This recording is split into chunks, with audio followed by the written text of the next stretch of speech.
Let's bring in now a former Fed official's take. That is Richard Clarida, former Fed chair and global economic advisor at PIMCO. Richard, kind of a dealer's choice. You got the actual Fed decision everybody expected. You got Miran calling for a 0.5 percentage point cut. He's kind of way out there. No dissents, the neutral rate. What do you think is the most important thing here? Well, I think there was some risk management here along two dimensions. One, the statement made reference to risk in the labor market.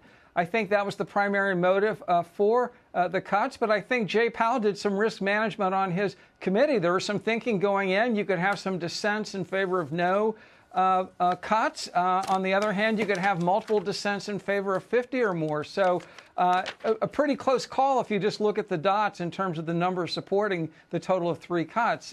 But it would have been a very interesting meeting to be a fly on the wall. We'll have to wait 5 years to get the transcript. Yeah, I get the hyperbole. No dissents from Waller and Bowman, probably because, to Steve Grouse's point, they got their quarter-point cut, so you're not going to dissent against the thing which you were arguing for at the last time. What do you make of Miran's position? Calling for a cut of a 0.5%. Well, I think that was my expectation. And in fact, there had been some discussion that he might vote in favor of a 75 basis point cut. Obviously, it's his first meeting. He just got sworn in, so we don't have much to go on. But no, I wasn't surprised that he dissented in favor of a bigger cut. And then what do you make, very quickly, Richard, of 7 people calling for no more cuts this year? If you're super dovish, that's not exactly a dovish Fed. Indeed. In fact, again, we've had commentary from Fed officials, including 2 voters, Mr. Schmidt and Mr. Muslim, that indicated some skepticism about further cuts. And so whatever divisions were on the committee between hawks and doves, I think largely remain coming out of this meeting. Richard, how do you square it when you look at tariffs where they could be that one-off price increase that Waller has argued, and then you look at the cracks in the labor market? Obviously, if you have a job, you can pay higher prices. If you don't, you can't. The answer to higher prices are higher prices. Where do you come down on that?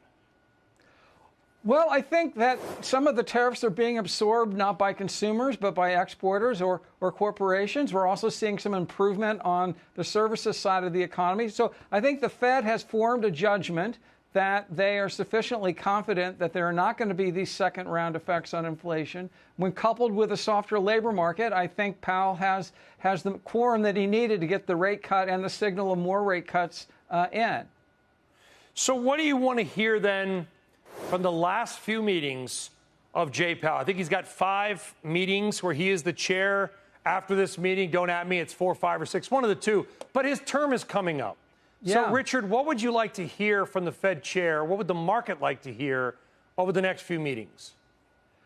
Oh, my. Well, I think there are a lot of... You want to hear, oh, my? Well, where do I begin? I think they'll want to hear about his views about, the independence of the Fed. They'll want to hear about his views about the balance sheet. They'll want to hear about his thinking about, the risk to the labor market and to inflation. And so certainly there will be 4 or 5 more press conferences, and he'll have plenty to talk about in the remaining months of his term.